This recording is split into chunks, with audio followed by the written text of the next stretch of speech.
So students, let us start our today's lecture. Today we are going to learn various concentration terms. So before starting the concentration terms, let us see that what is concentration. आपको पता होगा कि सांद्रता क्या होता है. The amount of solute या विलय dissolved in per liter volume of solution और per kg weight of solvent that is विलायक. यानी 1 लीटर वॉल्यूम के सोल्यूशन में कितने सॉल्यूट के पार्टिकल्स घुले हैं वो आपका कंसंट्रेशन होगा. It is very simple. Today we are going to focus on concentration terms. और concentration terms you can see it is further categorised into 2 types, temperature dependent and temperature independent. So you can see various concentration terms are there. यहाँ पे मैं आपको सारे जितने भी concentration terms हैं उसके बारे में मैं बताऊंगी. बट आपके सिलेबस में जो मैंने ये रेड से आपको ये दिख रहा होगा, मैंने अंडरलाइन किया, ये आपके सिलेबस में है, जो कि इसके न्यूमेरिकल्स हम डिटेल में करेंगे. बाकी हम सब स्टडी ज़रूर करेंगे बिकॉज स्टूडेंट्स ये सारे जितने भी टर्म्स हैं एक दूसरे से कनेक्टेड है, बहुत सिंपल है और ये आपके प्रैक्टिकल में बहुत काम आएगा. वॉल्यूमेट्रिक टाइट्रेशन हुआ और सिंपल कैलकुलेशंस में ये आपको बहुत मदद करेगा. सो टेम्परेचर डिपेंडेंट में सबसे पहला जो कंसंट्रेशन टर्म है that is percentage volume by volume. Clear? Small v है और कैपिटल वी है. सो स्मॉल वी दिखा रहा है the volume of the solute and capital V is denoting the volume of the solution. Okay, उसका percent हमको निकालना है. Next is percentage W by V. Means यहाँ पे डब्ल्यू जो है वेट है, किसका वेट है? सॉल्यूट का. और capital V is the volume of solution. Molarity, normality, ppm that is parts per million, volume by volume. So volume is the, small v is the volume of solute and capital V is the volume of the solution. Then ppm, w by v, formality f. So ये सारे terms temperature पे dependent होते हैं. क्यों? आप जब आप ये फॉर्मूला सारे आप देखोगे तो आप इसमें देखोगे कि जितने भी टेम्परेचर डिपेंडेंट टर्म्स हैं उसमें वॉल्यूम ज़रूर आएगा. So whenever volume will be there, वो कहीं ना कहीं टेम्परेचर से इफेक्ट करेगा. टेम्परेचर बढ़ेगा या घटेगा, वॉल्यूम पे उसका असर पड़ता है. तो कंसंट्रेशन टर्म्स जितने भी टेम्परेचर डिपेंडेंट होंगे उसमें वॉल्यूम ज़रूर आएगा. सो इस बात को आप ध्यान दीजिएगा. टेम्परेचर इंडिपेंडेंट जो कंसंट्रेशन टर्म्स है उसमें वॉल्यूम का ऐसा कोई भी रोल नहीं है. So first is W by W, यानी कि small w is the weight और mass of solute and the capital W is the weight of the solution. अभी आप इसको फर्दर देखोगे, मैंने इसको रेड से इसलिए अंडरलाइन किया है क्योंकि ये इसके न्यूमेरिकल्स आपके सिलेबस में है. लेकिन आप सारे टर्म्स को ज़रूर समझिएगा कि क्यों ये कंसंट्रेशन टर्म है, ये टेम्परेचर डिपेंडेंट है, क्यों ये नहीं डिपेंडेंट है. So this basic knowledge should be there. So next is mole fraction, molality and parts per million W by W, यानी weight of solute and weight of the solution. So मैं ये सारे terms मैं आपको बताऊंगी, formulas बताऊंगी, definition बताऊंगी. इसके न्यूमेरिकल्स बच्चों बहुत इजी होते हैं. आपके सिलेबस में सिर्फ परसेंटेज W बाई W है. अभी इसको मैं आपको डिटेल में बताती हूँ. So students, let us start with the temperature dependent concentration terms. जो कंसंट्रेशन टर्म्स, सांद्रता के जो टर्म्स हैं जो तापमान पर निर्भर करते हैं, उसमें सबसे पहले हमने पढ़ा था परसेंटेज वॉल्यूम बाय वॉल्यूम. यानी स्मॉल v मैंने बताया था कि सॉल्यूट का ये वॉल्यूम है. देखिए यहाँ पे फॉर्मूला लिखा है percentage v by v equal to volume of solute यानी विलय ml में divided by volume of solution यानी विलयन ml में into 100. Very simple. Clear? Next है, मैंने आपको बताया था कि स्मॉल, जब भी स्मॉल लेटर से इस तरह परसेंटेज में डिनोट होगा, that will be the particular amount of solute, विलय की वो मात्रा होगी. यानी परसेंटेज W है, आप कह लो मास या वेट ऑफ सॉल्यूट. विलय का मास, द्रव्यमान हो या भार हो ग्राम में, जहाँ भी भार आएगा, W आएगा, obviously you will use the unit gram. Then it is capital V, that means volume of solution into 100. These formulas are very simple students और ये बहुत ज़्यादा easy होते हैं. तो इसको आप ये मत सोचो कि आपके सिलेबस में नहीं है तो हमें नहीं पढ़ना. It is very simple. इसलिए अब आप पढ़ो क्योंकि ये सारे टर्म्स के बारे में आपको नॉलेज होनी चाहिए. अगर आप कोई भी कॉम्पिटिटिव एग्ज़ाम की भी तैयारी करोगे तो ये सारे फॉर्मूलाज जो भी कंसंट्रेशन टर्म्स के हैं वो बहुत इंपॉर्टेंट हैं और डायरेक्ट न्यूमेरिकल इसमें ज़रूर आते हैं कॉम्पिटिटिव एग्ज़ाम्स में. तो आप इसको ध्यान से देखिएगा. Next is molarity. Okay, temperature dependent concentration term में थर्ड टॉपिक है sorry, molarity that is represented by capital M. So let us see the definition. Moles of solute in per litre volume of solution at a particular temperature. Molarity, आप नाम से ही देखो मोल का एक आपको सुनाई दे रहा होगा. सो कितने सॉल्यूट के मोल्स पर लीटर वॉल्यूम के सोल्यूशन में डिजॉल्व्ड है, that at a particular temperature, that is called molarity. That means कितने मोल्स विलय के पर लीटर आयतन में किसी सोल्यूशन के पर्टिकुलर टेम्परेचर पे घुले हुए हैं, that is the molarity. Clear? Molarity is expressed as the concentration of solution in mole liter inverse. So molarity is the moles of solute in per liter volume of solution at a particular temperature. So students, ये कुछ important formulas हैं, आप इसको देख लीजिए, बहुत simple हैं. कुछ इंपॉर्टेंट फॉर्मूलाज है मोलैरिटी को लेके. So simple, the basic you can say formula is molarity that is represented by capital M equal to moles of solute divided by 1 liter of solution. Clear? यही तो मैं बोली थी, कितने moles of solute particular 1 litre के solution में dissolve है, that is the molarity, जो हमने डेफिनेशन पढ़ा. और 1 लीटर ऑफ सोल्यूशन को आप कैसे डिनोट कर रहे हैं, V subscript L. Then two simple formulas are there, आप इसको देख लो. Small n equal to weight of solute W upon molar mass of solute, that is M subscript O. And capital M molarity का एक और formula है, that is very important, W into 1000 divided by molar mass into volume. ये बहुत ही simple basic formulas हैं बच्चों, और इन फॉर्मूला से डायरेक्ट क्वेश्चन लगते हैं. मैं इसलिए आपको बता रही हूँ ताकि अगर आप कोई भी एग्ज़ाम की तैयारी करो, कॉम्पिटेटिव एग्ज़ाम की, तो आप उसके पॉइंट ऑफ व्यू से भी पढ़ो. जो सिलेबस से कट गया है, okay, I will not teach, but जो भी अब मुझे लगेगा कि it is very important for the competitive point of view, so I will tell you all. So students, let us move on for the next concentration term which is dependent on temperature. It is normality.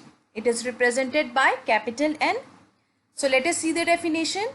Number of equivalent of solute in per liter volume of solution at a particular temperature.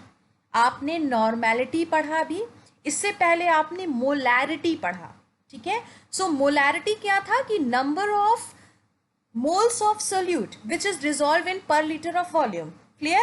अब normality में एक नया word introduce हो रहा है, equivalent. Clear? Equivalent weight आपके syllabus में नहीं है, बट नेक्स्ट स्लाइड में मैंने इसको बताने की कोशिश की है, क्योंकि अगर आप कोई भी कॉम्पिटिटिव एग्जाम दो या आप कुछ भी किसी भी चीज़ की आप तैयारी कर रहे हैं, तो ये सब छोटे छोटे फॉर्मूलाज हैं, बहुत ईजी हैं, जो आपके लिए बहुत फ्रूटफुल होगा. So normality is the number of equivalent of solute in per liter of volume of solution at a particular temperature.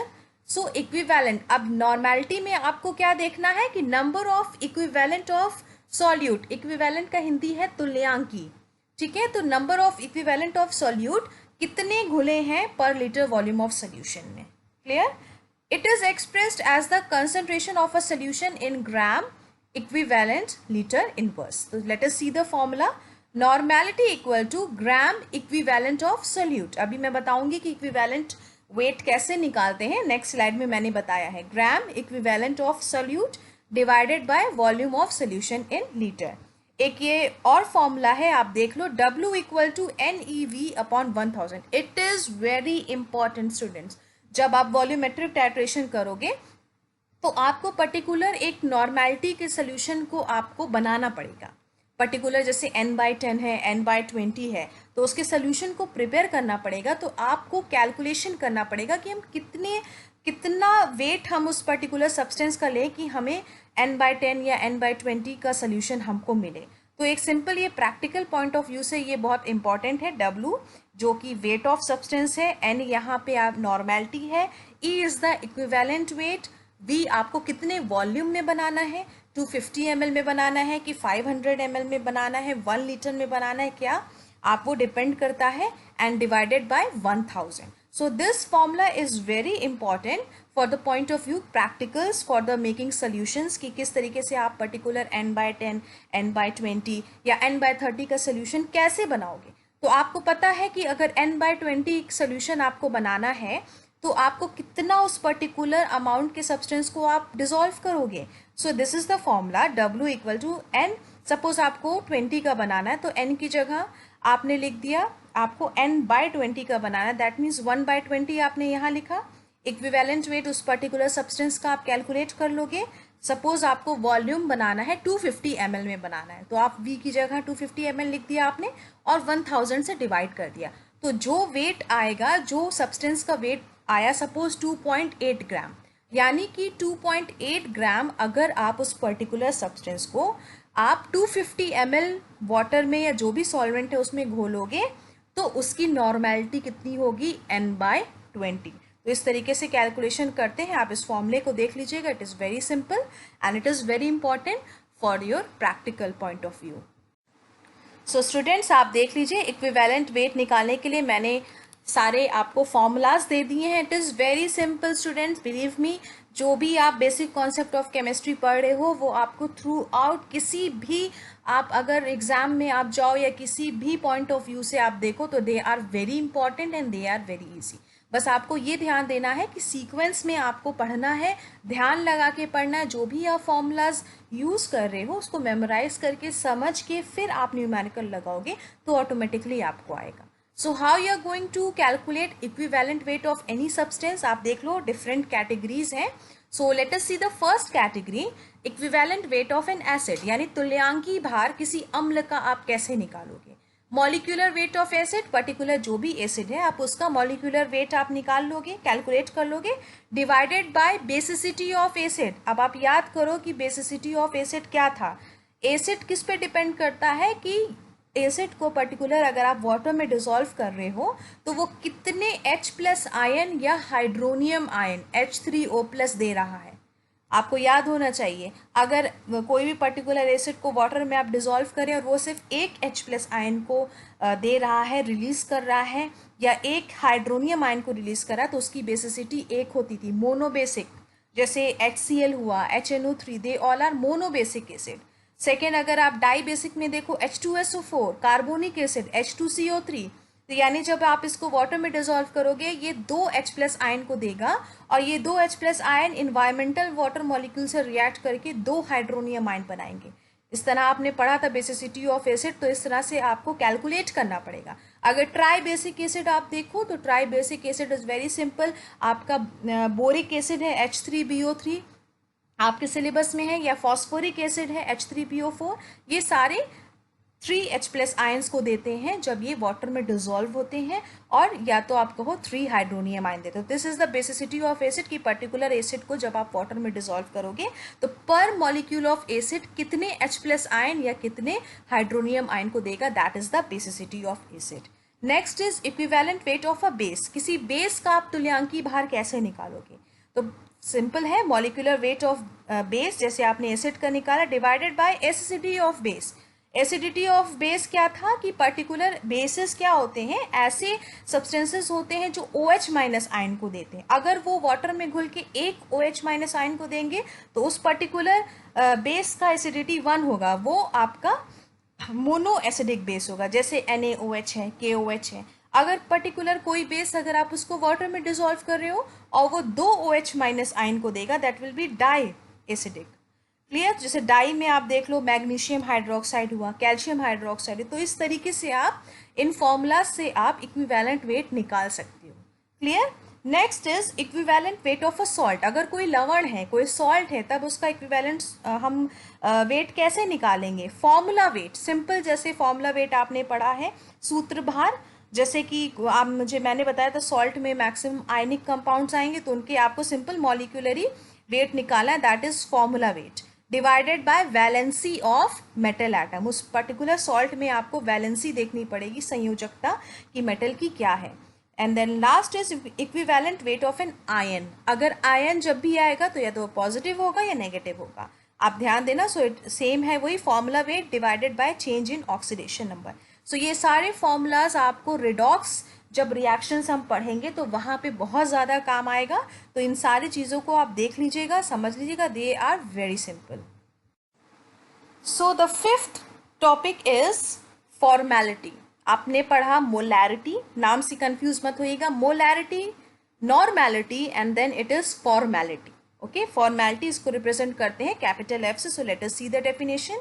Number of gram formula mass of ionic solute dissolved in per litre of solution at a particular temperature. Formality जहाँ पे भी आएगा यानी वो particular ionic compound के लिए होगा। So the number of gram formula mass of ionic solute, कितने आयनिक सॉल्यूट के पर्टिकुलर ग्राम फॉर्मूला मास जो है वो डिसॉल्व है 1 लीटर सोल्यूशन में किसी पर्टिकुलर टेम्परेचर में। फिर से मैं रिवाइज करवा दे रही हूँ। मोलैरिटी में आपने देखा कि number of moles of solute dissolved in per litre of solution. Normality में आपने देखा number of equivalent of solute dissolved in per litre of solution at particular temperature. उसी तरीके से फॉर्मेलिटी में आप देखोगे number of gram formula mass of ionic solute dissolved per litre of the solution at a particular temperature. ये सारे जो हैं एक दूसरे से मिलते जुलते हैं, बट आपको बस सॉल्यूट डिफरेंट हो जाएगा। ठीक है, so the formula for formality is F equal to number of gram formula mass of the solute divided by volume of the solution in liter. So students, these are the two last topics for the concentration terms which are dependent on temperature. So the sixth one is ppm W by V. ppm, it is parts per million. W is the weight of solute, small letter है ये, और जब capital V जब भी आएगा that will be the volume of solution. So ppm that is parts per million is used when the amount of solute is very less. ppm आप कब use करते हो? जब विलय की मात्रा पर्टिकुलर जो है वो बहुत ज़्यादा कम है, then we will use ppm parts per million. So let us see the formula. ppm weight by volume equal to weight of solute in gram divided by volume of solution in ml multiply by 10 to power 6. Similarly, ppm V by V, that is volume by volume. So small v, it is denoting the volume of solute. ये particular विलय के आयतन को बता रहा है, और capital V जो है वो विलयन के आयतन को बता रहा है। इस बात को हमेशा ध्यान दीजिएगा। So volume of solute in ml divided by volume of solution in ml multiply by 10 to power 6. So whenever ppm is used, that means the amount of solute is very less. So students, let us start the concentration terms which are temperature independent. अभी जितना भी आपने पढ़ा, that particular concentration terms were dependent on temperature. So let us discuss temperature independent concentration terms. ये आपका जो first है percentage weight by weight, ये आपके सिलेबस में है। ये न्यूमेरिकल आपको मैं इस लेक्चर में इसके कराऊंगी। So percentage W by W मैंने बताया है आपको बार बार कि जब भी स्मॉल w आएगा तो वो पर्टिकुलर सॉल्यूट या विलय के वेट को बताएगा। जब भी कैपिटल कोई भी चीज़ आएगी तो वो सोल्यूशन के वेट या वॉल्यूम को बताएगी। So let us see the formula. Weight या mass of solute in gram divided by weight or mass of solution in gram multiply by 100. So first formula you are going to use is this one, and the important formula for the percentage W by W is next one, mass of element in 1 mole of the compound divided by molar mass of the compound multiply by 100. Clear? Mass of element in 1 mole of compound, particular एक मोल में element का क्या मास है उस particular compound में, divided by molar mass of the compound multiply by 100. सो ये दोनों formulas use करके इसका इस आगे के स्लाइड में मैंने न्यूमेरिकल्स करवाए हैं, आप इसको ध्यान से देखना. Next temperature independent concentration term is mole fraction. So इसका फॉर्मूला देख लेते हैं. Number of moles of the given component divided by total number of moles in the solution. Very simple. Mole fraction equal to number of moles of the given component divided by total number of moles in the solution. So आप देखो इसको हम x से denote करते हैं, तो अगर x solute के लिए हम mole fraction निकालेंगे that will be moles of solute divided by total moles in the solution. So अगर हम moles solute के moles को small n से ले रहे हैं और capital N जो है वो आपका जो भी सॉल्वेंट है उसके मोल को हम अगर, या आप कह लो सोल्यूशन है capital N, so moles of solute divided by total mole in solution will be N plus N। Solvent के लिए अगर आप ले रहे हो तो moles of solvent divided by total moles in the solution. So always X means mole fraction solute का और सॉल्वेंट का, यानी सॉल्यूट विलय है और सॉल्वेंट विलायक है, उनका मोल फ्रैक्शन हमेशा 1 होता है। So the third concentration term which is independent on temperature is molality. Okay, confuse मत होइएगा। मोलैरिटी, नॉर्मैलिटी, फॉर्मैलिटी आपने पढ़ा जो कि टेम्परेचर पे डिपेंडेंट थे। Molality is the concentration term which is not dependent on temperature. It is represented by small m. So molality is the moles of solute in पर kg weight of solvent. It is very simple. कितने जो हैं solute के moles यानी विलय के moles per KG wait विलायक में डिसॉल्व्ड है। It's very simple. It expresses as the concentration of solution in mole kg inverse. इसके कंसंट्रेशन को कैसे रिप्रेजेंट किया जाता है? मोल केजी इनवर्स में। So see the definition of molality. It is represented by small m. So its formula is W into 1000 divided by M subscript O into capital W gram. So what is small w here? Always remember जब भी small letter से कोई भी letter denoted होगा that will be the mass or volume of solute, विलय का होगा. So here small w is the mass of solute in gram, capital W mass of solvent या solution का mass है वो, और m subscript O is the molar mass. So students, let us start the numericals. Our first numerical is a solution is prepared by adding 2 gram of a substance A to 18 gram of H2O. Calculate the mass percentage of solute. Okay, so you have to calculate the mass percentage of solute. तो कौन सा formula आप use करोगे? देखो दोनों जो भी values दी है वो ग्राम में दी है, ठीक है। सॉल्यूट कोई भी ए है जिसका अमाउंट 2 ग्राम है, और सॉल्वेंट भी जो है वो दिया है कि 18 ग्राम में इसको डिसॉल्व किया गया H2O में, यानी कि दोनों जो सॉल्यूट और सॉल्वेंट दोनों जो है वो ग्राम में दिया है। सो आप कौन सा फॉर्मूला यूज करोगे? Percentage weight by weight formula. So small w is the weight of solute, विलय का भार है ये, और कैपिटल W जो है वो किसका भार है? सोल्यूशन का। तो सोल्यूशन किससे किससे मिलके बना होता है? सॉल्यूट और सॉल्वेंट के पार्टिकल से। तो मल्टीप्लाई बाय 100 करोगे आप, क्योंकि ये परसेंटेज है। So it's very simple. Weight of solute, विलय की मात्रा कितनी दी है? 2 ग्राम, यानी ए कोई विलय है या सॉल्यूट है, उसको आपने लिख दिया 2 डिवाइडेड बाय 20। ये 20 कहाँ से आया? क्योंकि capital W is the weight of the solution. So weight of the solution will be weight of solute plus weight of solvent. यानी कि विलय और विलायक दोनों को के मान को जब आप जोड़ोगे तब हमको विलयन का मान पता चलेगा। तो आप देख रहे हो 2 ग्राम जो है वो सॉल्यूट का अमाउंट है और 18 ग्राम सॉल्वेंट का अमाउंट है, तो दोनों को आपने ऐड कर दिया, you get the amount of solution. So 2 divided by 20 multiply by 100, it is very simple, your answer will be 10%. So let us start the second numerical. You have to calculate the mass percentage of different elements present in sodium sulfate. So what formula you will use?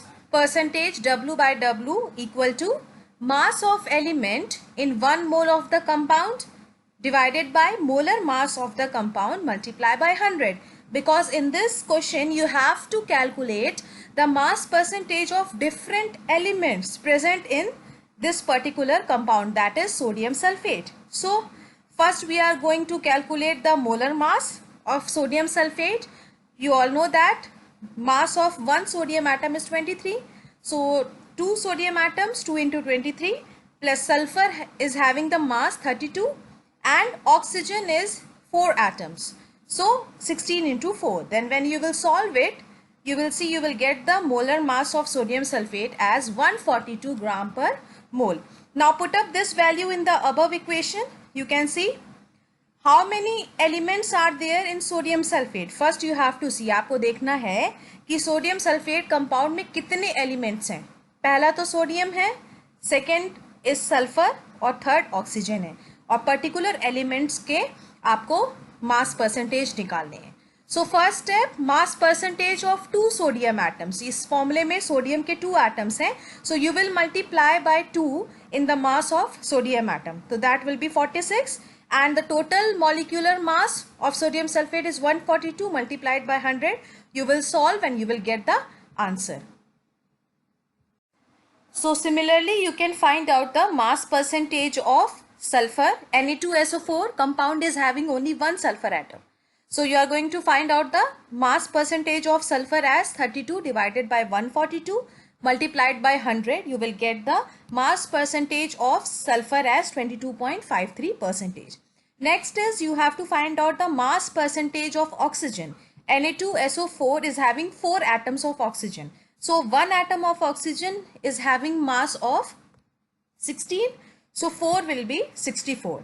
So similarly 64 divided by 142 multiplied by 100, you will get the mass percentage of oxygen in the sodium sulfate. Now the third question is, what is percentage by weight of sodium chloride if 1.75 gram of sodium chloride is dissolved in 5.85 gram of H2O.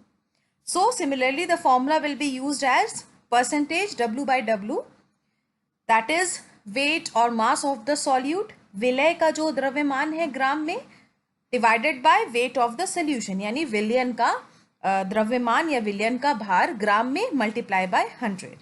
सो आप carefully इसमें देखो, NaCl is what, is a solute. ठीक है, ये एक विलय है जिसको घोला जा रहा है, and water is the solvent, विलायक है यहाँ पे सॉल्वेंट. तो इस फॉर्मूले में जब आप पुट करोगे आप, तो सॉल्यूट का यानी सोडियम क्लोराइड का वेट कितना दिया है, 1.75 ग्राम आपने पुटअप कर दिया. और wait of the solution, you all know that solution is the combination of solute and solvent particles. जब सॉल्यूट यानी विलय के पार्टिकल्स और विलायक के पार्टिकल्स आपस में जुड़ते हैं तो उस कंप्लीट फिनोमिनन को सोल्यूशन या विलयन बोलते हैं. तो आप देखो यहाँ पे 5.85 ये आपका कितना वेट है इसका, सॉल्वेंट का यानी विलायक का, तो आपने यहाँ पुटअप कर दिया. और सॉल्यूट का कितना वेट है यानी NaCl का 1.75 मल्टीप्लाई बाय 100. आप इसको सॉल्व करोगे, you will get the answer as 23.02%. So the fourth numerical is, read very carefully, 10 gram of sucrose are dissolved in 100 gram of water. Find the mass percentage of sucrose in the solution. It is very simple. 10 gram sucrose को dissolve किया जा रहा है 100 gram water में, तो आपको मास percentage निकालना है सुक्रोज का. So mass of sucrose dissolve कितना है, 10 ग्राम है. Mass of water that is solvent, here sucrose is solute, विलय है, और वाटर इज अ सॉल्वेंट, विलायक का काम कर रहा है. So it is 100 gram. So total mass of the solution, as you know that solution is the combination of solute and solvent particles. So you can see that water is having the mass 100 gram and sucrose is having the mass 10 gram. So you will add it, you will get the mass of the solution as 110 gram. So you have to find out the mass percentage of sucrose. You will use the same formula, percentage weight by weight, weight or mass of solute in gram divided by weight of the solution multiplied by 100. So you can put up the value 10 upon 110 multiply by 100. You will solve it and you will get the answer 9.09%.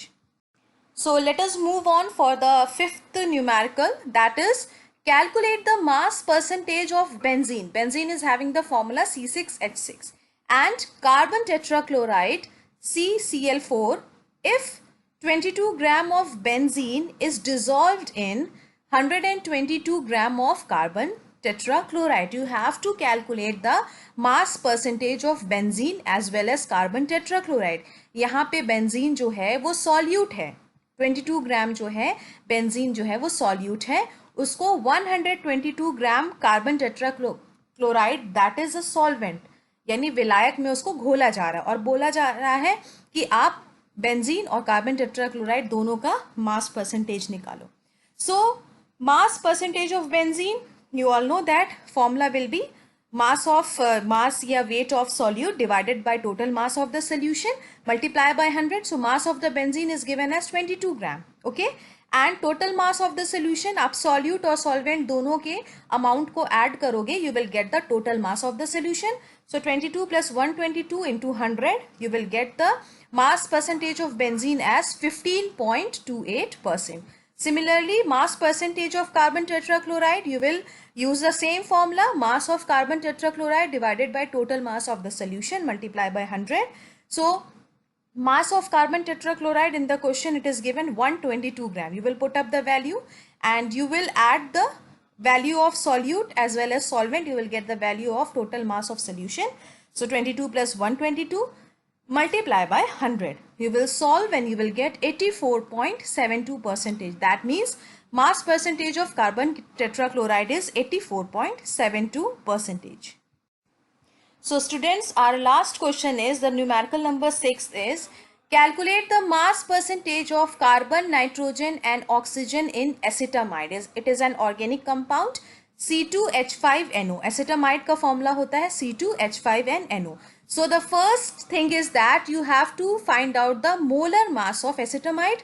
आपको हर एक element के, क्योंकि acetamide carbon, hydrogen, nitrogen और oxygen element से combine होके बना है. सो आपको हर एक एलिमेंट का मास परसेंटेज निकालना. तो first step is you have to find out the molar mass of acetamide. आपको पता है how you have to find out the molar mass. Carbon is 2, so you will use 2 into 12. Hydrogen is 5, so 1 into 5. Nitrogen is having the mass 14 and oxygen is having the mass 16. When you will solve it, you will get 59 gram per mole as the molar mass of acetamide. Now you have to find out all the elements mass percentage.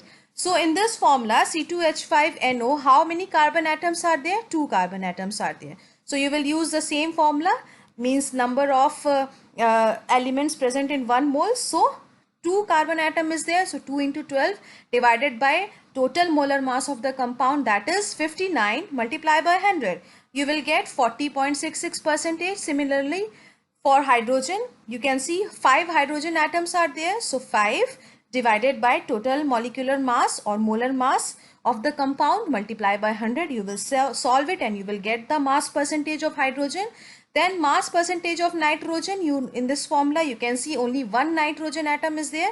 So mass of that particular nitrogen atom divided by molar mass of the compound, multiply by 100.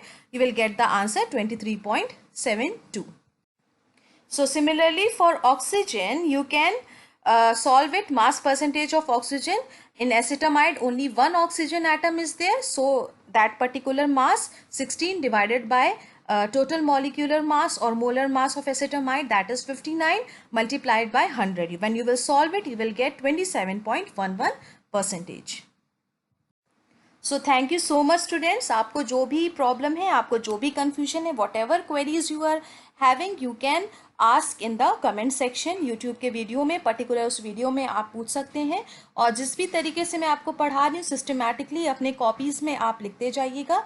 और जितने भी Hindi medium के students हैं, उनसे request है कि सारे terms को आप इंग्लिश में भी समझिए. न्यूमेरिकल्स हैं इस चैप्टर्स में बहुत ज़्यादा, तो कोई बात नहीं, आप सिस्टमेटिकली इसको करेंगे, then it will be very simple for you all. Thank you so much. God bless you all.